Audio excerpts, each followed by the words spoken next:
సుమన్ టీవీలో మీ business promotions కోసం ఈ కింది నెంబర్ను సంప్రదించగలరు.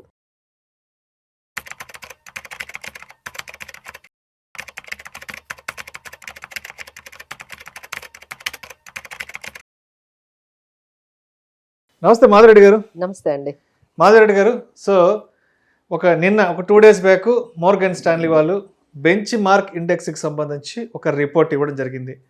2026 చివరాఖరి కల్లా కూడా సెన్సెక్స్ 1,07,000 పాయింట్లకు చేరుకోబోతుందంటూ కూడా ఒక మంచి పాజిటివ్ న్యూస్ అయితే ఇచ్చారు. అంటే న్యూస్ వరకు పాజిటివ్గా ఉంది. బట్ గ్లోబల్గా చూస్తే ఎంత పెద్ద అన్సర్టనిటీ ఉందంటే, ట్రంప్ మొన్నటి వరకు 50% టారిఫ్లకి భయపడిపోయి బెంబేలైపోయిన మార్కెట్లు ఇవాళ ట్రంప్ 500% టారిఫ్లు అంటూ కూడా రెచ్చగొడుతూ ఊదరగొడుతున్నాడు. అదేవిధంగా మరోవైపు రష్యా వర్సెస్ యుఎస్ఏ కొంత యుద్ధ వాతావరణం నెలకొంది. సో వీళ్ళేమో 1,07,000కి సెన్సెక్స్ చేరుకుంటుందంటూ చెప్పారు. బట్ బయట చూస్తే సిచ్యువేషన్ ఇంకొకలా ఉంది. కంప్లీట్గా ఒక యుద్ధ వాతావరణం, కంప్లీట్ ఒక అన్సర్టినిటీ, మార్కెట్లో ఏమో బ్లడ్ బాత్లు ఉన్నాయి. మరి వాళ్ళు చెప్పిన 1,07,000 బెంచ్ మార్క్ ఇండెక్స్ అనేది టచ్ అవుతుందంటారా? ఎస్, వాళ్ళు ఏ ఫ్యాక్టర్స్ని దృష్టిలో ఉంచుకొని, ఏ పాసిబిలిటీస్ని దృష్టిలో ఉంచుకొని చెప్పారు అసలు ఇది? సో ఫస్ట్ వాళ్ళు చెప్పింది మెయిన్ పారామీటర్ మన జీడిపి గ్రోత్ అండి. రీసెంట్ గా మనకు ఒక న్యూస్ వచ్చింది, మన జీడిపి గ్రోత్ మన ఎక్స్పెక్టేషన్ కన్నా 7 వాళ్ళది మనకి 4% అయితే దానికి మించి మనకి జీడిపి గ్రోత్ ఉండొచ్చు అనేది మనకి రీసెంట్ గా ఒక డేటా వచ్చింది. సో దాని మీద ఎందుకంటే దిస్ మచ్ ఆఫ్ జీడిపి అంటే 7.6% జీడిపి వరల్డ్ లో ఇంత గ్రోత్ ఏ కంట్రీకి లేదండి. మీరు వరల్డ్ లో ఏ కంట్రీకి తీసుకున్నా ఇంత హైయెస్ట్ జీడిపి గ్రోత్ ఈ నంబర్ గ్రోత్ ఎక్కడా లేదండి. సో అది వాళ్ళు ఆ పారామీటర్ పెట్టుకున్నారు. ఆ తర్వాత మన దగ్గర ఉన్న ఏవైతే ఈ కీ పాలసీ చేంజెస్ మీరు అన్నట్టుగా జిఎస్టీ రేషనలైజేషన్ కానివ్వండి, లేకపోతే రీసెంట్ గా మన ఇన్ఫ్లేషన్ అనేది కొన్ని డికేడ్ లోకి వెళ్ళిపోయిందండి. ఇంత ఇన్ఫ్లేషన్ లోయెస్ట్ ఇండియాలో ఎప్పుడు చూడలేదు మనం. అది దాంతో పాటు ఏమైందంటే ఇంట్రెస్ట్ రేట్స్ కూడా తగ్గించేసాం. So this is the biggest అంటే ఒక పారామీటర్ అని చెప్పొచ్చు. అంటే గ్రోత్ ఏమో 7.6%, ఇంట్రెస్ట్ రేట్స్ ఏమో ఒకవైపు తగ్గుతున్నాయి, తర్వాత ఇన్ఫ్లేషన్ ఏమో తగ్గుతోంది. So this is the best situation అనమాట. ఏ ఎకానమీకైనా this is the best situation. దీంతో పాటు మన పాలసీ ఎకానమీ, మన డెమోగ్రఫిక్స్, ఎందుకంటే అందరికన్నా మనకి యంగెస్ట్ పాపులేషన్ ఇక్కడ ఉండడము, స్పెండింగ్ కూడా మన దగ్గర కన్సంప్షన్ అనేది మీరు చూస్తున్నారు. లైక్ ఎన్ని కార్స్ సేల్ అవుతున్నాయో, కన్సంప్షన్ చాలా బాగుంది. సో మనం బయట వాళ్ళ దగ్గర నుంచి తెచ్చుకోవాల్సిన అవసరం లేదు. మనకున్న పాపులేషనే, మనకున్న యంగెస్ట్ పాపులేషనే అందరు ఇలా స్పెండ్ చేస్తే మన ఎకానమీ అనేది చాలా హైయెస్ట్ వెళ్తుంది అని చెప్పి ఆయన ఈ పారామీటర్స్ తీసుకొని వాళ్ళు మనకి చెప్పారండి. సో ద పాసిబిలిటీ, అప్పుడు లాస్ట్ టైం మీకు గుర్తుందో లేదో, ముందు సెన్సెక్స్ 1 lakh, గోల్డ్ 1 lakh అని మాట్లాడుకునేవాళ్ళు. సో గోల్డ్ 1 lakh మీకు గుర్తుందా లేదా? లాస్ట్ సెన్సెక్స్ 1 lakh అవుతుందా, ఫస్ట్ గోల్డ్ 1 lakh, ఒకే నంబర్ 70,000, రెండు 70,000 దగ్గర ఉన్నప్పుడు అసలు సెన్సెక్స్ 1 lakh అనేటప్పుడు గోల్డ్ 1 lakh అసలు అది ఇంకొక రేంజ్ లో అసలు 1 lakh ని దాటేసి అది 1,30,000 అయిపోయింది. సో ఇప్పుడు మళ్ళీ 2026 లో మళ్ళీ మనం ఈ విధంగా సెన్సెక్స్ అనేది అసలు లాస్ట్ ఇయర్ లోనే 70,000 ఉన్నప్పుడే మనం మాట్లాడుకున్నాం 1 lakh అయ్యే ఛాన్సెస్ ఉన్నాయి. బట్ ఏంటంటే ఓన్లీ మనకి ఈ గ్లోబల్ ఫ్యాక్టర్స్ మీరు అన్నట్టుగా జియో పొలిటికల్ టెన్షన్స్ కానీ, ఈ ట్రంప్ టారిఫ్స్ అక్కడ నుండి స్టార్ట్ అయిందండి మనకి. Otherwise we would have reach that almost. Only మనకి ఈ ట్రంప్ టారిఫ్స్, యుఎస్ టారిఫ్స్ దగ్గర, ఈ geopolitical tensions, FIs selling, ఈ 3 పారామీటర్స్ దగ్గర మనం ఆగిపోయామండి. బట్ నాకైతే ఏమనిపిస్తుంది అంటే ఈ 3 ఫ్యాక్టర్స్ 2026 లో కూడా కంటిన్యూ అవుతాయండి. దీనికి కూడా సొల్యూషన్ అయితే నాకు 2026 లో పెద్దగా కనిపించట్లేదు. ఎందుకంటే జియో పొలిటికల్ టెన్షన్స్ చాలా పీక్స్ లో ఉన్నాయి. అండ్ ఇంకొకటి ఏంటంటే గ్లోబల్ అన్సర్టనిటీస్ బాగా ఎక్కువగా ఉన్నాయి. ట్రంప్ కూడా టారిఫ్స్ ఏ విధంగా తగ్గించేటట్టుగా స్మూత్ గా ఇండియాతో డీల్ చేసినట్టుగా కనిపించట్లేదు. ఎఫ్ఐఎస్ సెల్లింగ్ దాని వల్ల కూడా ఎక్కువగా జరుగుతుంది. So definitely there is a like chances are same as we are having in 2025. అంటే పాసిబిలిటీస్ అయితే కొంచెం అంటే 2025 లో ఉన్న ఛాలెంజెస్ ఇప్పుడు కూడా కంటిన్యూ అవుతున్నాయి కాబట్టి ఛాన్సెస్ ఆర్ కొంచెం తక్కువ అన్నట్టుగానే నాకైతే అనిపిస్తుందండి, because of these reasons. But only positive ఏంటంటే మన డొమెస్టిక్ గా చాలా స్ట్రాంగ్ గా ఉన్నాం. డొమెస్టిక్ గా స్ట్రాంగ్ గా ఉన్నాము. బట్ కార్పొరేట్ ఎర్నింగ్స్ అండి మనకు ఆల్రెడీ సీజన్ స్టార్ట్ అయింది. ఈ కార్పొరేట్ ఎర్నింగ్స్ కానీ మంచిగా వస్తే మనం వీటన్నిటిని పక్కన పెట్టేసి, అంటే గ్లోబల్ లో జరుగుతున్న నాయిస్, వాయిస్ ని కూడా పక్కన పెట్టి మనం హైయెస్ట్ లెవెల్ కి 1 lakh చేరాలి అంటే only possibility is the corporate earnings.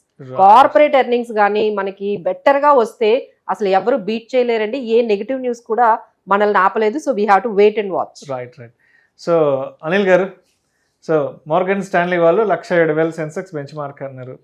World వైడ్గా ఎంత పెద్ద అన్సర్టినిటీ ఉందో ప్రత్యక్షంగా చూస్తున్నాం.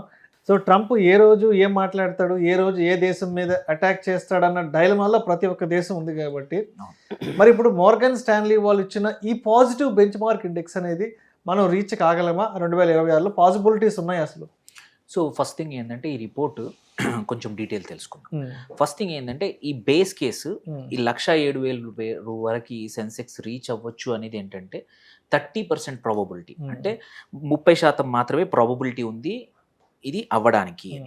ఇక్కడ కూడా వెరీ సింపుల్, మరీ ఎక్కువ బేస్ కేసు ఏం లేదు, అంటే ఎక్కువ అనాలిసిస్ అవసరం లేదు. వీళ్ళు ఏమన్నారు, మీరు జస్ట్ మీకు ఒక 25% గ్రోత్ రేట్ ఉంటే చాలు, ఏది మార్కెట్లో అయితే చాలు, మనకు అనుకున్నట్టు వర్క్ అవుతుంది అని. సో అలాంటప్పుడు అదే ఇంకొక సిచ్యువేషన్ ఇచ్చారు, ఏంటంటే 50% సిచ్యువేషన్లో ఏంటంటే 16-17% ఈ సంవత్సరం మార్కెట్స్ అప్డేట్ అయితే అది కూడా 95,000 అవుతుంది సెన్సెక్స్ అని. ఒక 20% ప్రాబబిలిటీ ఇచ్చారు ఏంటంటే 10% డిక్లైన్, అంటే 77,000-76,000 దగ్గర సెన్సెక్స్ అనేది క్లోజ్ అవుతుంది ఈ సంవత్సరంలో అని. అంటే 80% వాళ్ళే చెప్తున్నారు ఏంటంటే probability of positive. And madam చెప్పినట్టు క్వైట్ అ ఫ్యూ రీజన్స్ ఉన్నాయి మనకి, ఏవి జీడిపి నంబర్స్ కానీ, ఇన్ఫ్లేషన్ కానీ అన్నీ ఉన్నాయి. దాంతోపాటు ఇంకొక మేజర్ థింగ్ ఏంటంటే మన కరెంట్ అకౌంట్ డెఫిసిట్లో మనం ఎక్కువగా స్పెండ్ చేసేది ఏంటి, ఆయిల్ పైన, క్రూడ్ ఆయిల్ పైన. అది నియర్లీ 80% ఆఫ్ మన కరెంట్ అకౌంట్ డెఫిసిట్ ఆక్యుపై చేసేది ఏంటి, క్రూడ్ ఆయిల్ ఎక్స్పెండిచరు. అండ్ మనము ఈ యుద్ధము అంతా డిస్కషన్ అంతా బాగానే ఉంది, దీనివల్ల అన్సర్టెనిటీ అంతా పెరిగింది. బట్ ఒక్క అవుట్పుట్ ఏంటంటే ఆయిల్ ప్రైజెస్ తగ్గడం. ఎందుకంటే ఒకటి, ఆయిల్ అనేది ఇంతకుముందు షార్ట్ సప్లై ఉంది అనేవాళ్ళు, కానీ కాదు, దెర్ ఇస్ ఎ గ్లట్, అంటే ఎక్కువనే సప్లై ఉంది. యాక్చువల్లీ కంట్రీస్ తన ప్రొడక్షన్ని కట్ చేసుకొని ఈ ప్రైస్ రేట్ను మెయింటైన్ చేస్తున్నాయి, ఎందుకంటే అందరి దగ్గర అవైలబుల్ ఉంది ఆయిల్. ఇప్పుడు కొత్తగా వీళ్ళు వెనిజువేలాను కూడా డెవలప్ చేస్తే ఇంకా ఆయిల్ పెరుగుతుంది, ఏది సప్లై పెరుగుతుంది. సప్లై పెరిగితే ఏమవుతుంది, ప్రైజెస్ తక్కువ ఉంటాయి. మనకి లాస్ట్ ఇయర్, అంతకుముందు ఇయర్ కూడా మన ఎకానమీ సర్వైవ్ అయింది, గవర్నమెంట్ దగ్గర ఫిజికల్ రెస్పాన్సిబుల్గా వాళ్ళ డెఫిసిట్ కూడా తగ్గింది, ఏంటంటే ఈ ఆయిల్ ప్రైస్ తక్కువ ఉంటాయి. సో ఈ సంవత్సరము ప్రెడిక్షన్ ఏంటంటే ఆయిల్ ప్రైజెస్ ఇంకా తగ్గచ్చు. ఇంకొక $15 మనకి ఆయిల్ పర్ డాలర్ తగ్గిందంటే మన కరెంట్ అకౌంట్ డెఫిసిట్ 0 అవుతుంది, which is a great thing. మనం అనుకుంటున్నాం ఇవన్నీ నెగిటివ్ అనుకుంటున్నాం కదా, ఈ యుద్ధాలన్నీ మనకు ఒక బ్లెస్సింగ్ ఇన్ డిస్గైజ్ అవ్వచ్చు, ప్రొవైడెడ్ ప్రభుత్వం ఇన్ఫ్లేషన్ ఇలాగే కంట్రోల్లో ఉంచి కొన్ని చేంజెస్ బడ్జెట్లో కొన్ని పుష్ చేసిందంటే మాత్రం.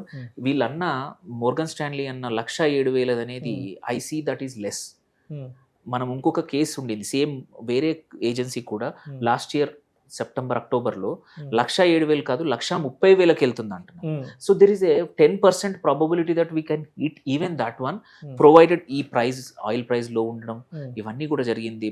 అండ్ వన్ ఇంపార్టెంట్ థింగ్ చెప్పారు మేడం, కార్పొరేట్ ఎర్నింగ్స్ కూడా there is a indication that lot of industries will good results. ఎందుకంటే జిఎస్టీ రేషనలైజేషన్ తర్వాత కూడా December GST collections last year GST collections కన్నా ఎక్కువ వచ్చాయి మంత్, విచ్ ఈస్ అంటే అమేజింగ్ నంబర్.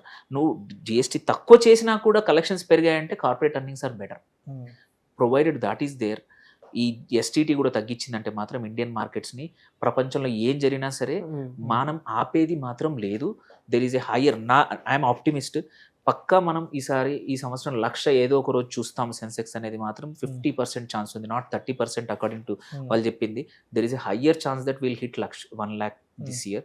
బికాజ్ ఏంటంటే అటు సిల్వర్ అండ్ గోల్డ్లో కూడా ర్యాలీ ఏదైతే ఉందో కొంచెం మోర్ ఆర్ లెస్ ఒక రకమైన అలసట వచ్చేసింది. ఇంకా ఇన్వెస్టర్స్ ఎంత అటువైపు మొగ్గు చూపుతారనేది తెలియదు. ఇన్వెస్టర్స్కి ఎప్పుడు వెరైటీ కావాలి, లాస్ట్ 2 years నుంచి ఆల్రెడీ చూశారు. అండ్ అటు రియల్ ఎస్టేట్లో కూడా అంత బాగా అప్రిషియేషన్ రావట్లేదు, అండ్ ప్రైజెస్ చాలా ఎక్కడో కొండెక్కి కూర్చున్నాయి. ఎస్పెషల్లీ ఈ టాక్సేషన్ వల్ల ఎవరికి ఆ బెనిఫిట్ రాకపోవడం వల్ల అక్కడ కూడా ఎవరు కొత్తగా సెకండ్ హోమ్స్ కొనట్లేదు. సో అందుకోసం కూడా రియల్ ఎస్టేట్లో అక్కడ ఎక్కువ ట్రాక్షన్ లేదు. సో ఇన్వెస్టర్స్కి కంపల్సరీ ఎక్కడో ఒక మంచి చోట కావాలి, ఆ చోటే అది అందుకే మనం చూస్తున్నాం మేడం, ఇంకొకటి డిస్కస్ చేసినాం, ప్రైమరీ మార్కెట్లో ఎలా ఏ ఒక్క స్టాక్ వచ్చినా కానీ ఇట్స్ జస్ట్ ల్యాప్డప్, ఒక్కసారి కాదు 1x కాదు 5x 10x ఇమ్మీడియట్గా అవుతుంది. అంటే డబ్బులు ఉన్నాయి, just waiting for a right opportunity, right indication. Provided government gives that మన బడ్జెట్లో అది ఇచ్చారంటే మాత్రం మార్కెట్స్ పరిగెడతాయనేది మాత్రం 100% నమ్మకం. ఈ టారిఫ్స్ మనకి పెద్దగా ఎఫెక్ట్ చూపవు, ఎందుకంటే అక్కడ కూడా విసుగు వచ్చింది జనాలకి టారిఫ్ విని. అది కొన్ని ఇండస్ట్రీస్, కొన్ని జెమ్స్ అండ్ జ్యువెలరీ, కొన్ని రకాల కొన్ని ఫార్మా, ఇట్లాంటివి మాత్రమే, అందులో కూడా కొన్ని కంపెనీస్ మాత్రమే యుఎస్ ఎక్స్పోర్ట్స్ మీద డిపెండ్ అయి ఉన్నాయి. అవి కూడా ఆల్రెడీ ఈ కొత్త టారిఫ్కి అలవాటు పడ్డాయి. 50 దగ్గర అలవాటు పడ్డ వాళ్ళకి మనకు 500 మనకు వచ్చే అవకాశమే లేదు, ఎందుకంటే మనం రష్యా నుంచి ఆయిల్ మానేసాం. సో ఇవన్నీ రియలైజ్ అయితే మార్కెట్స్ పరిగెడతాయి. డోంట్ వరీ, ఆప్టిమిజంతో 2026 మొదలు పెడితే by end of the year 1 lakh అయితే పక్కదా. రైట్ మాధవ్ రెడ్డి గారు, మీ దగ్గరకు వచ్చేస్తున్నాను. ఇప్పుడు ఈ పడే మార్కెట్లను ఆపలేం, మన చేతుల్లో లేదు. ఈ ప్రపంచంలో యుద్ధాలు మన చేతుల్లో లేవు, ఏది కూడా మనం ఆపలేం. సో ఏది మనం ఆపలేం కాబట్టి, ఏది మనం చేయలేం కాబట్టి, ఒక ఇన్వెస్టర్గా ఇంత ప్యానిక్ సిచ్యువేషన్లో మన ఇన్వెస్ట్మెంట్ స్ట్రాటజీ అనేది ఎలా ఉండాలి? సో మేము this is the year of stock స్పెసిఫిక్గానే, సెక్టార్ స్పెసిఫిక్గా ఇంకా చాలా జాగ్రత్తగా మనం ఏమైతే కొంటున్నామో వాటి మీద అయితే ఇంకొంచెం వర్క్ చేయాల్సి ఉంటుందండి ఇన్వెస్టర్స్. అంటే మార్కెట్లో ఇప్పుడు మనీ ఎర్న్ చేయడం అంత ఈజీ కాదు. It is not so easy, that is going to be very volatile. 2026 అంతా కూడా ఇంత వాలటైల్ గా ఉంటుంది, ఇంకా ఛాలెంజింగ్ గా ఉంటుంది. సో ఇన్వెస్టర్స్ ఇంకొంచెం మెచ్యూర్డ్ గా, ఇంకొంచెం స్టాక్ స్పెసిఫిక్ గా, ఇంకొంచెం నాలెడ్జ్ పెంచుకుంటూ, కొంచెం డిసిప్లిన్ ని మనం గ్యాదర్ చేసుకుంటూ ఒక డిసిప్లిన్డ్ అండ్ స్ట్రాటజిక్ గానే వెళ్తేనే మనం వెల్త్ అనేది క్రియేట్ చేయగలం అండి. అప్పట్లో మనం 21-23లో మీరు ఎక్కడ పెట్టిన ఇన్వెస్ట్మెంట్ లో పెరిగిపోయింది, అది ఇప్పుడు జరగదు. That you cannot expect. అలానే కొంచెం ఎక్స్పెక్టేషన్స్ కూడా మోడరేట్ చేసుకోవాలండి. అంటే ఊరికి డిసప్పాయింట్ అయిపోతున్నారు ఇన్వెస్టర్స్. అంటే అక్కడ 20-30% రిటర్న్స్ చూసిన తర్వాత ఈ 10% 12% రిటర్న్స్ ఈ ఇయర్ మనం చూసాం కదా. సో ఒక్కసారిగా డిసప్పాయింట్ అయిపోయి, అబ్బా ఏంటి మేడం అసలు రిటర్న్సే రాలేదు, వి వాంటెడ్ టు ఎగ్జిట్, ఇలాంటిది కొంచెం తగ్గించుకోవాలండి. ఎందుకంటే అప్పుడు లాంటి, అంటే 21-22లో 23లో మీకు ఎట్లా అయితే రిటర్న్స్ వచ్చాయో అవైతే మనం 2026లో ఎక్స్పెక్ట్ చేయకూడదండి. It will be going to be ఆ మోడరేట్ రిటర్న్స్ అని మాత్రమే మనం ఎక్స్పెక్ట్ చేయాలి. బట్ ఏంటంటే సెక్టార్స్ కొన్ని ఉన్నాయండి, మనం ఆల్రెడీ చూసాము. ఈ గోల్డ్ అండ్ సిల్వర్ ర్యాలీ అయితే కంటిన్యూ అయితే మాత్రం కొంచెం ఇలాంటి, అంటే ఈ ముత్తూట్ ఫైనాన్స్, మనపురం ఫైనాన్స్, ఆ తర్వాత కొన్ని కాపర్ అల్యూమినీకి సంబంధించిన కొన్ని కంపెనీస్, హింద్ కాపర్, జింక్, ఇలా హిందుస్థాన్ జింక్, అలానే స్ట్రాంగ్ Q3 రిజల్ట్స్ ఏ కంపెనీస్ వచ్చాయి, ఆ కంపెనీస్ ని మనం ఇన్వెస్ట్ చేసుకున్నా బానే ఉంటుందండి. లైక్ కోటక్ బ్యాంక్ కానీ, యాక్సిస్ బ్యాంక్ కానీ, అదానీ పోర్ట్స్, ఇవేంటంటే స్ట్రాంగ్ రిజల్ట్స్ ఇచ్చాయి. బట్ కొన్ని వీక్, కొన్ని ఏవైతే రిజల్ట్స్ ఇచ్చాయో వాటి నుండి కూడా కొంచెం ఆలోచించుకోవాలండి. లైక్ ఎగ్జాంపుల్ ట్రెంట్ అనే కంపెనీ, తర్వాత ఈ ఉత్తరకష్, తర్వాత ఇండస్ఇండ్ బ్యాంక్, ఇలాంటివి ఏంటంటే చాలా చాలా వీక్ రిజల్ట్స్ వచ్చాయి. సో ఎవరి దగ్గర అయితే పోర్ట్ఫోలియో ఉందో ఒక్కసారి ఈ Q3 రిజల్ట్స్ అయితే మాత్రం కంపల్సరీ, నేను కొంచెం క్యాలెండర్ చెప్తానండి. 12th Jan లో అయితే TCS HCL వస్తుంది, 13th Jan అయితే ICICI life, ICICI Lombard, Jan 14th Infosys and HDFC, Jan 15th L&T వస్తుంది, Jan 17th HDFC bank and ICICI bank వస్తుంది. అలానే మనకి Jan 21st doctor Reddy's laboratories వస్తుంది. సో ఎంత పెద్ద కంపెనీలు వచ్చేటప్పుడు దాని ఇంపాక్ట్ ఖచ్చితంగా మార్కెట్స్ మీద ఉంటుందండి. ఒక్కసారి ఈ Q3 రిజల్ట్స్ ని అప్డేట్ చేసుకుంటూ, ఏవి వీక్ రిజల్ట్స్ ఇచ్చాయి వాటి నుండి కొంచెం దూరంగా ఉంటూ, ఏవి బెటర్ రిజల్ట్స్ వచ్చాయో వాటిని మనం పిక్ చేసుకొని హోల్డ్ చేసుకుంటూ వెళ్ళడం ఒక్కటే మార్గం అండి. ఈ మొత్తం ఇయర్ అంతా కూడా need to be very careful while investing with stock, with sector. But asset allocation అనేది కొంచెం జాగ్రత్తగా చేసుకోవాలండి. రైట్. ఇప్పుడున్న Q3 రిజల్ట్స్ ఇవన్నీ దృష్టిలో పెట్టుకొని ఏ సెక్టార్స్ కొంత ఫేవరబుల్గా ఉంటాయి అనే ఒక ఐడియా మేడం ఇచ్చారు. ఇప్పుడు ఒక విషయం గురించి స్పష్టంగా మాట్లాడుకుందాం సార్. ఇప్పుడు ట్రంప్ 500% టారిఫ్లు అంటున్నాడు. సో ఇప్పుడు భారత్కి అమెరికాకి మధ్య కొంత సప్లై చైన్ అనేది ఏదైనా డిస్టర్బ్ అవుతుందేమో, ఈ డిస్టర్బ్ అవడం వల్ల ఏమైనా కొన్ని సెక్టార్స్ ఇబ్బంది పడే అవకాశం ఉంది అన్న అభిప్రాయం ప్రస్తుతానికి మార్కెట్లో నడుస్తుంది. ఎందుకంటే ట్రంప్ చాలా క్రిస్టల్ క్లియర్గా ఉన్నారు. ఏ దేశాలు అయితే రష్యాతో సత్సంబంధాలు పెట్టుకుంటారో, ఏ దేశాలు అయితే రష్యా నుంచి చమురు కొనుక్కుంటారో ఆయా దేశాలను నేను దూరంగా పెడదాం అనుకుంటున్నాను, ఆయా దేశాలకి 500% టారిఫ్లు విధిద్దాం అనుకుంటున్నాడు అంటూ కూడా ఆయన వైఖరి స్పష్టంగా చెప్పాడు. కాబట్టి సో ఇప్పుడు ఈ 500% టారిఫ్ అనే దాని దృష్టిలో ఉండడం వల్ల ఇది ఒకవేళ ఇంప్లిమెంట్ అయితే అమెరికాకి భారత్కి కొంత సప్లై చైన్, ఎగుమతులు దిగుమతులకు సంబంధించి కొంత సప్లై చైన్ కొంత స్లో అయ్యే అవకాశం ఉంటే మరి అది ఏ సెక్టార్స్ మీద గట్టిగా ప్రభావం పడే అవకాశం ఉంది, మరి ఏ సెక్టార్లకు దూరంగా ఉండొచ్చు అంటారు? సో మీరు అన్నది కరెక్టే. అంటే మనం ఆల్రెడీ చూసాము. ఒకటి ఫార్మా, బికాజ్ చాలా కంపెనీస్ ఏంటంటే ఎక్స్పోర్ట్స్ చేస్తూ ఉన్నాయి. కానీ ఒకటి తెలివిగా ఏంటంటే మన ఫార్మా కంపెనీస్ ఆఫ్టర్ 50% వచ్చాక అమెరికాలో కంపెనీని కొనేసాయి, మెక్సికోలో కొనేసాయి, సౌత్ అమెరికాలో కొనేసాయి, అక్కడ నుంచి ఎక్స్పోర్ట్ చేస్తూ ఉన్నాయి. ఇక్కడ నుంచి రా మెటీరియల్ ఆ కంట్రీస్ పంపించుకొని అక్కడ రీప్యాక్ చేసి ఫైనల్ ప్యాకింగ్ అక్కడ అమెరికాలో చేసి చాలా కంపెనీస్ ఈ రేపు ఇంకా టారిఫ్స్ పెంచుకున్నా చేయడానికి. సో అదొక సెక్టర్ కొంచెం జాగ్రత్తగా ఉండాలి.